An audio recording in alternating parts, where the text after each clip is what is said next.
have a question. What is your favorite song and how do you connect with it? Is it when you fell in love or through something really difficult? I'm your host, Tiffany Mason. Now join me as I interview others and we take a walk down memory lane with them. Let's get lost in why that music matters to them. Turn up your radio and let's explore Memories with a Beat. Hello, Podcast Land. Thank you for joining me for another episode of Memories with a Beat. And today I have a friend of a friend on the podcast with me. I love when somebody sends one of their friends to me because they know that person, they know me, and they know that it's probably going to be a really good conversation. So I'm excited to talk to Shelley about her song, and you guys are going to love the song that she picked. Very popular, a couple decades ago, but a very popular song that people really know, love. And so, Shelley, welcome to Memories with a Beat. Thank you. Yes, I'm so excited to get started, but first, I want my audience to learn a little bit about you. So if you wouldn't mind, who are you, where are you, and what do you do? Well, my name is Shelley Lavallee. I live here in Nocatee, and I am a group fitness instructor and a personal trainer. Okay, how'd you get into that? Well, it was a long time ago. My husband was in the Navy for 22 years, and when we first got married, I worked in marketing. I had a marketing degree, but I always loved fitness, exercise, and my best friend at the time told me I should become an instructor, and she would do it with me. So thinking that, moving every 2 years, and once we start a family, we had agreed I would stay home with the kids. I thought this would be a really great little side job. Yeah. And 20 years later, here I am doing it still. So yeah, turned into a good little side job for me because we moved every 2 years until we settled in Nocatee, and we've been here 10 years. He retired in 2018. So we're here for a while. Well, congratulations. Thank you. We have been a little bit of nomads as well. And doesn't it feel so good to finally just put down some roots? It does. It was a weird thing because, with the Navy, we moved every 2 years and I loved it. We had so many friends and it was fun to try new places. But then when we got here, I just looked around and I was like, oh, we can live here forever. This is like living in a resort. Why would I move from this?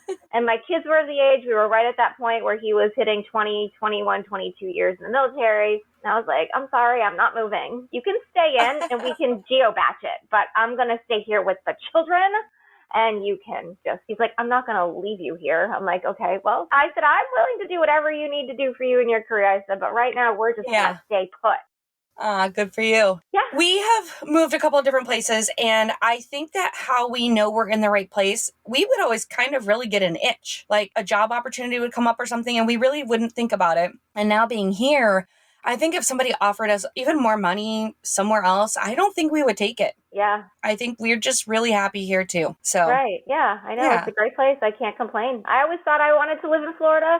And we never got stationed in Florida until we finally did. And it just ended up being the right time. And I kind of knew it when my dad lives in the Villages, which is a couple hours from here. So it's nice, we can see him, and my brother's in North Carolina. So it's not so far. And I'm from Massachusetts originally, as is my husband. So if we need to fly back, it's a quick 2.5, 3 hour flight. Yeah. Straight from JetBlue. East Coast we were in California twice. And that was a little far. We knew we wanted to be East Coast. I kind of figured I wanted to be in Florida because I visited so many times and I don't want to be cold anymore. So we are not going back to Massachusetts. Yeah, we're originally from Minnesota, so I agree with those sentiments. Oh, yeah. I don't miss any snow.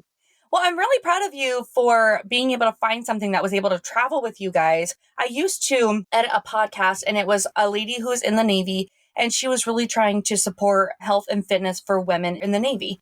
And, that was one of the things. Actually, I ended up interviewing another lady from the same group that Hillary's in. Hillary is kind of our common connection, you guys. If you've seen any of my posts about healthy plant-based eating, it's from my friend Hillary, and she's who connected me with Shelley. And there's another lady in our group, Danielle, and she also traveled a whole bunch due to military life. And speaking about how, actually, I have another lady to interview too. I'm so sorry. They're all flooding my brain right now. But talking about how it's so hard to be the spouse and not have your own thing. And so it's a huge accomplishment to have this career that you've been able to, A, be fulfilled in, and B, be able to pick up, wherever you guys land, hey, you looking for a fitness instructor? I'd love to be that person. And so many women now have gone online, but 20 years ago, that wasn't an option. So I'm impressed that you found something different, but it still was able to travel with you. Thank you. Yeah, it works.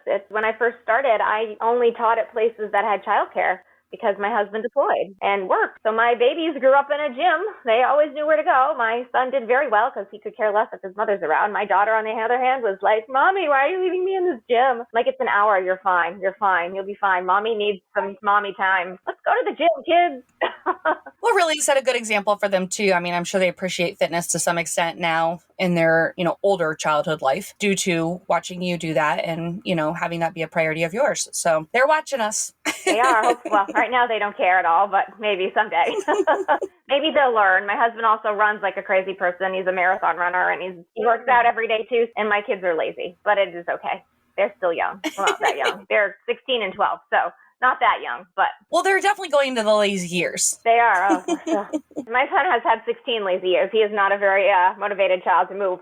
My daughter does dance, so at least she does activity. Something. Something. She moves her body. Gavin walks to the bus. I mean, that's what he does. It's good. It's all good. Well, very interesting to find out about, all that stuff and how it's evolved. Can you go into your song a little bit? And I'm wondering, tell my audience what your song is, but then go into why you chose it. I have my own suspicions now, but obviously want to hear the truth. Let us know what your song is and how you connect to it, Shelley. So my song is Livin' on a Prayer by Bon Jovi. So I've always loved this song. I used to listen to Bon Jovi all the time. Late 80s, I guess. Yes. Early 90s. I think I was in middle school. We called it junior high, but, 7th, 8th grade. 6th, 7th, 8th, I guess. The memories of it aren't necessarily so much with the lyrics, even though the lyrics are pretty cool too. But back in the day, that was the MTV era, and we had the boom box, and the only way you could record music from something without buying the cassette tape or the single was you would wait for it to play on MTV. You'd run up to the TV really quickly with your boombox. You'd stick it there. You'd hit play and record at the same time really fast and hope it recorded right off the television. And my brother and I used to sit and just wait because it always was number one on the MTV countdown. And so we would sit and wait for it, and then we would go and we would record. I just love that song. Anyway, and those things, I can picture myself where we were sitting in the downstairs of our first house where we lived. And then another fun memory I have with that song is we were close with our cousins growing up.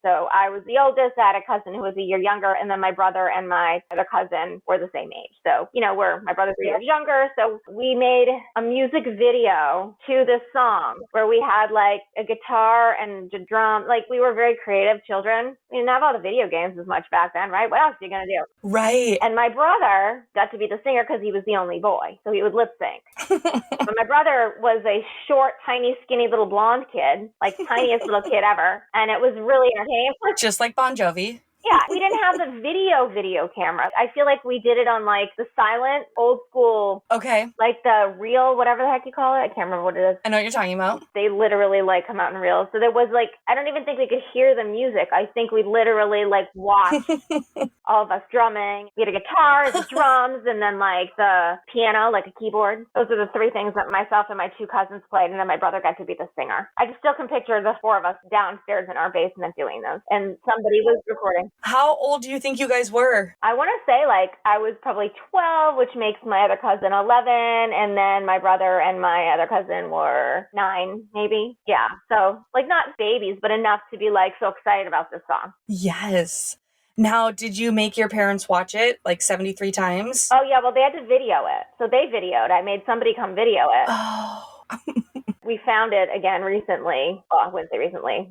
My mother passed away 10 years ago. When my dad moved out of the house, we had to get rid of all the stuff, and we found the reels. And at one point, my mom had wanted to take all of them, transfer them to CDs. Yes. Or DVDs, I guess, not CDs, DVDs, back when the DVDs were the thing. And so I think we tried to do it, and it kind of worked, but not so much. I don't know. It was a whole thing. I was still younger then, too, and I didn't really care about the old movies or any of that. If I could find that right now, I'm not sure where anything went because my dad's down in the villages, my brother's in North Carolina, and I'm here, and I'm like, I don't know where. I have some photos. I don't know where the video things went, and my father doesn't remember anything. Well, I always hear something for like this company Legacy Box, I think. Yeah. And so you take all that stuff and you ship it out to them, and then they make magic happen. And I bet they could put that song, it's copywritten, obviously, but they probably could, even though, because it's for personal use, it's just for your home. Yeah. You're not doing it to sell an item or anything. So I think that would be classic. It would be funny. Now that we're talking about this, I'm going to text my brother and my cousins later and be like, do you know where that video went of us doing that?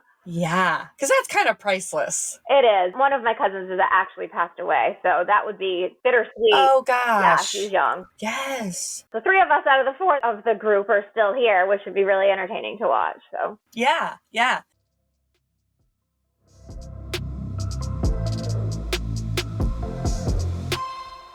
Got a podcast? Are you loving it, but not loving how much time post-production takes? Or maybe you just have other tasks calling your name a little bit louder. Virtually You can help. Check out virtuallyouva.com, supporting you in all things podcasting, like editing, show notes, audiograms, and much more. See the link in the show notes. They're waiting to give you back your time. And on that note, let's get back to the show.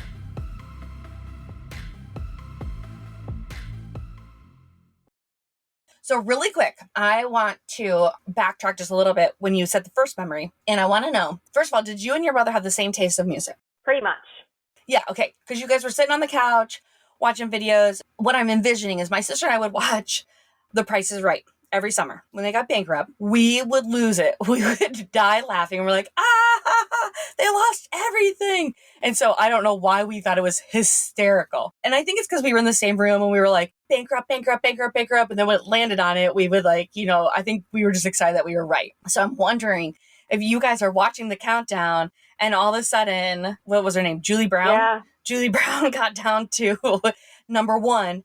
And it was Living on a Prayer. Were you guys like, yes, I knew it. I knew it was going to be number 1 again. Pretty much, yeah, because we would guess what all the ones would be coming all the way down. You just knew, but you had no way of like accessing this music any other way, or you could turn on the radio and hope to maybe hear it. I used to do that too with I had a big radio, like a stereo that I got for my birthday and 2 big speakers on the side. And I used to listen to one local radio station and I would wait for the songs that I like. I'd have my cassette in there. And the minute the song would, I'd run over and quickly hit record and play at the same time. I just vividly remember doing all that. And the DJs inevitably always ruined it. Yes, they kept talking. I'm like, what is wrong? Stop. You're ruining my thing. And how do you get your mixtape made? I'm trying to make a mixtape. Right. I love my mixtape. I know it's illegal, but I'm still trying to make my own tape here. Yeah, I know. Seriously, they want us to buy it. I don't want to buy it if I can hit record and play and save myself some money. Well, and you only wanted like 1 or 2 songs. Right. You didn't want the whole album. The best thing they did was come out with singles when they did that, like for the pot. Remember, I think they were like $1.99 or $2.99. Yes. I bought that single. Yes. I don't know why I remember this either. For my cousin, the one who's still here, for her birthday, she loved the song November Rain by Guns N' Roses, and I bought her the single for her birthday. Oh my gosh, that reminds me. My daughter got in the car the other day and she said, so she's 11, she's in 5th grade. And she says, Mommy, I want to listen to November Rain. And I was like, what? She's like, yeah, I want to listen to November Rain. She says, I want to listen to Guns N' Roses. And I said, Guns N' Roses is a group. It's not a song. And she's like, yeah, I want to listen to Guns N' Roses, November Rain. And I was like, okay, you want to listen to the song November Rain by Guns N' Roses? And she's like, no, just Guns N' Roses. And so I was like, let's just see. So we put the song on. She's like, oh yeah, this is a song. I'm like, Hannah, this is such an old song. What are you doing? I think a boy in class must have said that they like it. And so maybe she... Or she heard it on TikTok, because my daughter seems to know all these songs too that I'm like, how do you know that? That was like in the 80s old or the 90s. Or I'm like, that's like when I was your age. That's what I was listening to. She's like, well, I don't know, TikTok and stuff. I'm like, oh, TikTok. All the old stuff comes back though. I'm like, okay. And they're watching all those shows too, which cracks me up. One of my neighbors was just telling me yesterday, her daughter, who's in high school, but she's watching Grey's Anatomy. Yeah. I'm like, are you watching all 20 seasons? Did you start at season 1 when we had no iPhones? And, we used all, like, they have no idea, like, what a regular telephone is. It cracks me up. Like, but I guess it's good that they know about it. Yeah. Right? Little pop culture history. Well, I think that is really sweet that you ended up getting that for her. And it was such a thing, like even birthday parties, you'd get your friend like a single. But going back to cassettes, I have to ask, were you one of the people that would take the insert out and you had to look up like all the lyrics to sing along? Or were you like, whatever, I just love the song? Oh, no, I had to memorize all the lyrics. I still do that. I'm listening to music and I don't know what they're saying. Now, of course, you can just Google it. But back then, it used to irritate me, and then I'd sing the wrong words. My husband used to make fun of me when we first met because I would just be singing, and he's like, that's not what they're saying. I'm like, yes, it is. And there was no way to prove me wrong. And he's like, you're wrong. Because he can look it up. He's like, see, when you used to say bad moon rising or pale moon rising, it's not. It's bad moon. I'm like, pale moon. Whole big argument we would have over this. But now we just laugh about it. Yeah. You know, you can imagine having Google back when I was 12 or in middle school, you know? I was just going to say the same thing. It's a double-edged sword for me because some songs, I think when we were kids, some of the questionable lyrics would kind of go over our head. We wouldn't really think too much about it. But now they pull up the lyrics and they can put two and two together a little bit easier. And my daughter knows I'm all about the story of the song. So she's trying to figure out the story of the song. So now I can't get away with some songs because I know it's not flying over her head. I know she's looking up the lyrics. Right. So I'm like, okay, this song's out. Yep, I know. There's so many songs that play, and then I'm like, oh, I remember that. I remember the song. And some play, and I just cry for no reason. Oh. Like, they play them at the splash park. And I'm like, what is the song? I'm floating in the lazy river, and then I start crying. I'm like, this is stupid. Oh. It's always the same song that does it to me. And I don't know what it is. I don't know if it reminds me of, like, my mom or, like, just the song itself isn't super uplifting. I have no idea. Don't know. But it's not Bon Jovi. Bon Jovi makes me smile. Yeah.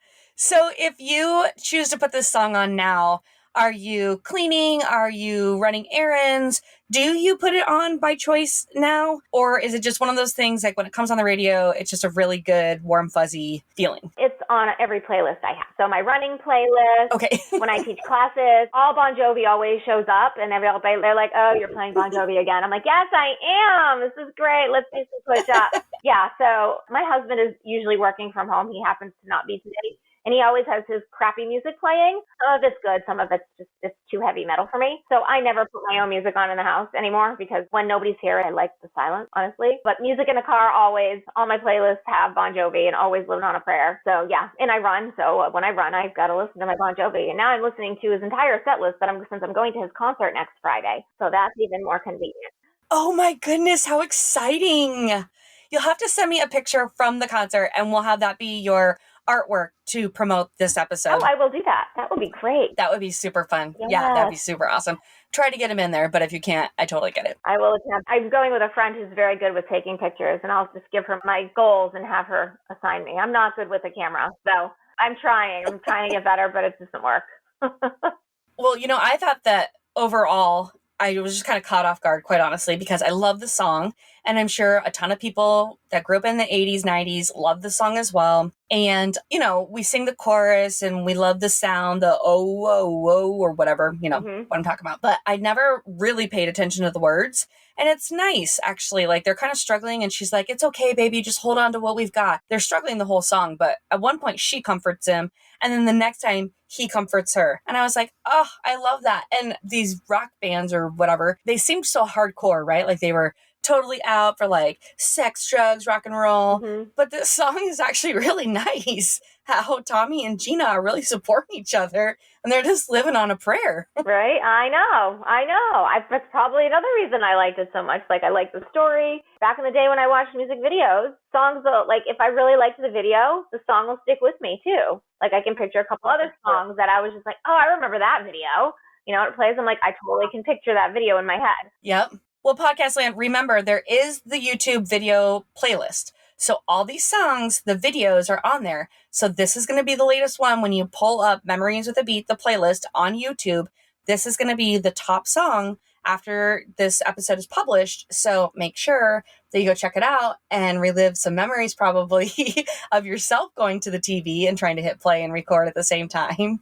And praying to God that you didn't tape over another song that you really loved. I know. Done that before. Always such a bummer. Such a bummer. Was there anything more you wanted to add about the lyrics, Shelley? No, I think I don't think I really understood it as much when I was, listening to it when I was 12 as of course you do now. Definitely not. Reading back and listening, and when you're singing it, you're like, oh, that's what that means. I don't think I ever paid attention to the lyrics of anything when I was younger. Yeah. So that's what I was getting down to. Yeah, right. Oh, that makes sense. I think that's pretty common. I just knew at the beginning of the interview you had said it was really just more about, time and place. And so I knew it probably wasn't about the lyrics, but just wanted to double check with you just to make sure. Yeah, no. If it had been depressing lyrics, I probably would not have liked the song as much, Well, it was just a really good chorus. It's probably got one of those, like there's supposedly like some kind of mental loop that they can do in the songs that stick with you. It's a specific style. Somebody out there is probably dying listening to this episode like, it's called blah, blah, blah. But I don't know what it's called. But it's probably one of those beats because it really does get stuck in your head. I'll probably be singing all day. Oh, yeah. Of course. Now you'll continue to sing it all day. Yeah. You're welcome for that. No, I'm totally good with that, actually. Well, thank you so much for your time, Shelley. Awesome meeting you, and I'll definitely see you probably at the pool. Yes, absolutely. Thank you so much for having me. I appreciate it. You're welcome, Podcast Land. I hope this episode was music to your ears. Well, that was fun, wasn't it? You never know what rabbit holes we'll get to go down and explore. Were you reminded of anything? Or anyone? Share what it was with me in a review. Honestly, the reviews don't do me any favors other than knowing people like you are listening to this podcast. Insert cheesy wink. However, the ratings do help, so leave me 5 stars. You know you wanna. This podcast was produced by Virtual You, supporting you in all things podcasting. To connect or check me out on social media, I know you're just gonna stalk me. But see the show notes, as always, for details. Can't wait to dive into my next guest's memories with a beat. Hit subscribe now. You don't want to miss the next episode.